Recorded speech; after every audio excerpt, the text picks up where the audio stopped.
الحمد لله الذي تجري بأمره المقادير. أعوذ بالله من الشيطان الرجيم. بسم الله الرحمن الرحيم. كل من عليها فان. صدق الله مولانا العظيم. میرے نہایت واجب القدر معزز سامعین، السلام علیکم ورحمۃ اللہ وبرکاتہ. میں ہوں آپ کا بھائی حافظ محمد اقبال. ایک عرصہ دراز کے بعد میں آپ سے مخاطب ہوں الحرمین قرآن کمپلیکس محلہ حافظ آباد گجر خان سے. میری دعا ہے کہ اللہ رب العزت تمام محبت کرنے والوں کو عزت، سعادت اور سربلندی سے مالا مال فرمائے. آپ جانتے ہیں 2020 کا دسمبر اختتام پذیر ہونے جا رہا ہے. چند دن باقی ہے. ہر روز جب سورج پہاڑوں کے لب و رخسار کو چھو کر غروب ہوتا ہے تو ہماری زندگی کے ایک دن کم ہو جاتا ہے. ایک قدم ہم اپنے موت کے قریب ہو جاتے ہیں. ایک قدم ہم قبر کے قریب ہو جاتے ہیں. انقلاب لیل و نہار کا یہ گردش آدم علیہ السلام سے لے کے آج دن تک جاری ہے. جو دنیا میں تھے وہ آج نہیں ہیں، جو آج ہے وہ کل نہیں ہوں گے، اور جو کل آنے والے ہیں وہ بھی اس دنیا میں نہیں رہے. موت اور حیات کا یہ سلسلہ آدم علیہ السلام سے جاری ہے، اور جب تک آخری سورج غروب نہیں ہوتا یہ سلسلہ جاری رہے گا. ضرورت اس بات کی ہے کہ ہم اپنے رب کے حضور اس حال میں پیش ہو جائے کہ ہمارے کندھے پر کسی کا بوجھ نہ ہو. یہ خلاصہ ہے دین کا. ایک تو اللہ جل شانہ کے احکامات میں سے اوامر ہے کہ یہ کام کرو، نماز پڑھو، روزہ رکھو، حج کرو، صدقہ دو، خیرات دو، صلہ رحمی کرو. اور احکامات کا ایک حصہ نواہی ہے کہ فلاں کام نہ کرو، فلاں کام کے قریب نہ جاؤ، جہاں میں تمہیں دیکھنا پسند کرتا ہوں وہاں سے تم غیر حاضر نہ ہو. جہاں میں تمہیں دیکھنا پسند کرتا ہوں وہاں تمہیں غیر حاضر نہ پاؤں، اور جہاں میں تمہیں دیکھنا پسند نہیں کرتا وہاں میں تمہیں نہ پاؤں. اس طرز کی زندگی گزار کے جب ہم اپنے رب کے حضور پیش ہوں گے تو یہ ہماری کامیابی ہے.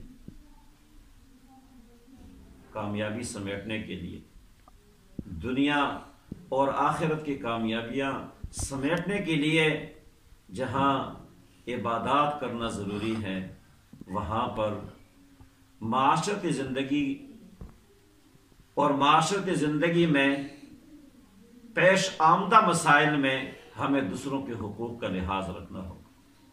رشتہ دار کا کیا حق ہے، والدین کا کیا حق ہے، پڑوسیوں کے کیا حقوق ہے، محلے والوں کے کیا حقوق ہے، بڑے کا کیا حق ہے، چھوٹے کا کیا حق ہے. ان حقوق کا ہمیں تحفظ کرنا ہوگا، ان حقوق کو ہمیں پورا کرنا ہوگا. اور جب ہمارے کندھے پر کسی کا حق ہوگا، جب ہم غصب کے مرتکب ہوں گے، ظلم کے مرتکب ہوں گے، چاہے وہ غصب دین کے نام پہ ہو یا وہ غصب دنیا کے نام پر ہو، وہ آدمی نہ دنیا میں کامیاب ہو سکتا ہے اور نہ قیامت کے دن کامیاب ہو. جہاں تک عبادات کی بات ہے، اللہ رب العزت معاف فرمانے والے ہیں، لیکن قیامت کے دن کوئی آدمی کامیابی کی طرف ایک قدم نہیں اٹھا سکے گا. قیامت کے دن کامیابی کی طرف کوئی آدمی ایک قدم نہیں اٹھا سکے گا جب تک کہ دنیا میں دبائے ہوئے حقوق کا جواب نہ دے، لوگوں کے دبائے ہوئے مال کا جواب نہ دے، ماتحتوں کی تنخواہ کے بارے میں جواب نہ دیں، پڑوسیوں کے حقوق کے بارے میں جواب نہ دیں، بڑے اور چھوٹوں کے حقوق کے تحفظ کے بارے میں جواب نہ دیں. اس وقت تک کامیابی کی طرف آپ نے نمازوں کے ذریعے، آپ نے زکوٰۃ کے ذریعے اور دیگر عبادات کے ذریعے ایک قدم بھی نہیں اٹھا سکے۔ اس لیے ہماری یہ کوشش ہونی چاہیے کہ ہم بڑا کام کریں یا نہ کریں، دنیا والے اچھا کہے یا نہ کہے، دنیا میں ہمارا نام ہو یا نہ ہو، لیکن کم سے کم ہمارے کندھے پر کسی کا حق نہیں ہونا چاہیے۔ اگر اس حال میں ہم اپنے رب کے حضور پیش ہو گئے تو ہم کامیاب ہیں، اور اگر اس حال میں اپنے رب کے حضور پیش نہ ہو سکے تو یہ ہماری نمازیں کسی کام کی نہیں ہوگی، ہمارا الحاج بننا بھی کسی کام کا نہیں ہوگا، اور بڑے بڑے رفائی کام کرنے بھی کسی کام کے نہیں رہیں گے۔ آپ نے روڈ بنایا، آپ نے گلی بنا لی، آپ نے سڑک بنا لیا، آپ نے کنواں کو دعا لیا، آپ نے مسجد بنا دی، اس کے اندر آپ نے ایک مینار کھڑی کر دی، لیکن آپ کے کندھے کے اوپر کسی کا حق ہے تو ایک قدم کامیابی کے نہیں اٹھا سکو۔ اس لیے معاشرتی زندگی یہ دین کا بہت بڑا حصہ ہے۔ آج ہمارا المیہ یہ ہے کہ ہم نے دین کو معصور کر دیا ہے، مسجد کے چار دیواری تک اور عبادات تک ہم نے معصور کر دیا ہے، باقی چیزوں کو ہم نے دین سے نکال دیا اور نہ اس طرف ہماری دھیان ہے۔ حضور آقا صلی اللہ علیہ وسلم ایک مرتبہ مسجد نبوی میں تشریف فرما تھے، یوں لگ رہا تھا جیسے ستاروں کے درمیان چاند ہے۔ آپ نے فرمایا دیکھو اس دروازے سے ایک آدمی داخل ہوگا وہ جنتی ہے۔ صحابہ انتظار میں تھے، سب نے نگاہیں اٹھائی، اس دروازے کی طرف دیکھنے لگے، کون ہوگا وہ خوش نصیب؟ ایک صحابی داخل ہو گئے، مشہور بھی نہیں تھے، عام سے صحابی تھے، غریب۔ تو سارے حیران ہو گئے، یہ تو فرض نماز پڑھتا ہے، گھر چلا جاتا ہے، اس کے علاوہ تو کرتا کچھ نہیں ہے، اور آقا نے اس کو جنت کی خوشخبری سنا دی۔ تو ایک صحابی نے جستجو کی کہ میں معلوم کروں یہ کرتا کیا ہے، یہ کون سا عمل کرتا ہے کہ اللہ کے حبیب نے اس کو جنت کی خوشخبری سنا دی۔ اس کے گھر گئے، ایک دن، 2 دن، 3 دن، پھر پوچھا آپ کیا عمل کرتے ہیں؟ آپ تو نماز پڑھتے آ کے سو جاتے ہیں۔ اس صاحب نے فرمایا کہ واقعی میں بڑا عمل تو نہیں کرتا، میرے زندگی میں لمبے لمبے سجدے بھی نہیں ہیں، لیکن میرا دل منافقت سے پاک ہے، میرا دل تمام انسانوں کے لیے، مسلمانوں کے لیے اس طرح صاف اور شفاف ہے جس طرح شیشہ ہوتا ہے۔ یہ کامیابی کی راز ہے۔ اللہ کے حبیب نے مجھے جو جنت کی بشارت سنائی ہے وہ اس بات پر سنائی ہے۔ اس لیے ہمارا کندھا دوسروں کے حقوق سے بوجھل نہ ہو۔ حضور آقا صلی اللہ علیہ وسلم نے فرمایا ان مفلس من امتی من یأتیہ یوم القیامت بصلاۃ وزکاۃ او کما قال علیہ الصلاۃ والسلام۔ جانتے ہو میری امت کا سب سے مفلس ترین آدمی کون ہوگا؟ دنیا میں مفلس اس کو کہا جاتا ہے جس کے پاس پیسے نہ ہو، اور آقا نے فرمایا میری امت کا سب سے مفلس ترین آدمی وہ ہوگا جو دنیا میں سارے اعمال کر کے آ جائے، زکوٰۃ بھی دیتا ہو، الحاج بھی بنا ہو، اور عبادتیں ساری پوری ہو، کسی کو گالی دی ہو، کسی کا حق دبایا ہو، غصب کا اور ظلم کا مرتکب ہو چکا ہو، قیامت کے دن اللہ رب العزت فرشتوں کو حکم دیں گے اس کے اعمال نامے میں سے نیکیاں تقسیم کر دو، ان ماتحتوں کو دو جن کے اس نے حق اور تنخواہیں دبائی ہیں، اور ان لوگوں کو دو جن کے ان نے زمین غصب کی ہے، اور ان لوگوں میں تقسیم کر دو جن کو ان نے گالیاں دی، غیبت کی، تہمت لگائی ہے۔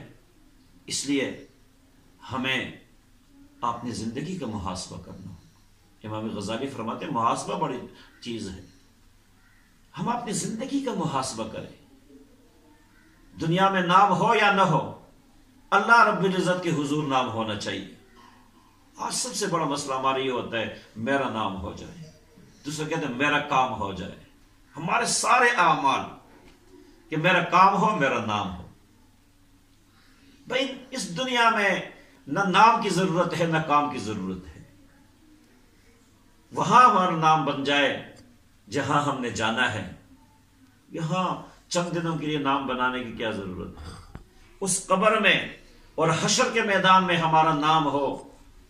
وَامْتَازُوا أَيُّهَا الْمُجْرِمُونَ جب اعلان ہوگا قرآن میں، اللہ رب العزت فرماتے ہیں وَامْتَازُوا الْيَوْمَ أَيُّهَا الْمُجْرِمُونَ، آج جو مجرم لوگ ہیں وہ الگ ہو جائے، وہ الگ لین میں کھڑے ہو جائے. اس دن ہمارا نام ہونا چاہیے، اس دن کے لیے ہم نام کمائے. دنیا کے لیے کیا نام کمانا ہے اور دنیا میں کیا کمانا ہے؟ جب یہاں رہنا نہیں ہے تو کمانے کی کیا ضرورت ہے؟ یہاں تو ضرورت پوری ہو جائے. آقا صلی اللہ علیہ وسلم ایک مرتبہ آرام فرما رہے تھے چٹائی پر. جب اٹھ گئے، جاگ گئے، تو آپ کے جسم مبارک پر چٹائی کے نشان بنے ہوئے تھے. صحابہ نے عرض کیا اللہ کے رسول، بڑے بڑے بادشاہ ہیں، ان کے بڑے بڑے محلات ہیں، اور آپ دنیا اور آخرت کے بادشاہ ہیں، کائنات کے بادشاہ ہیں، آپ بھی اپنے لیے گھر بنا دیجیے، کوئی سہولت کی زندگی ہو. آپ نے فرمایا میری مثال دنیا میں ایک مسافر کی ہے. مسافر راستے میں جا رہا ہے، چلتے چلتے کہیں سایہ مل جائے تو وہاں دل نہیں لگاتا، کچھ دیر آرام کر کے وہاں سے چل پڑتا ہے. تو میری مثال تو اس مسافر کی طرح ہے. اور آج ہم نے یہ سمجھ لیا ہے کہ ہم نے ہمیشہ اس دنیا میں رہنا ہے.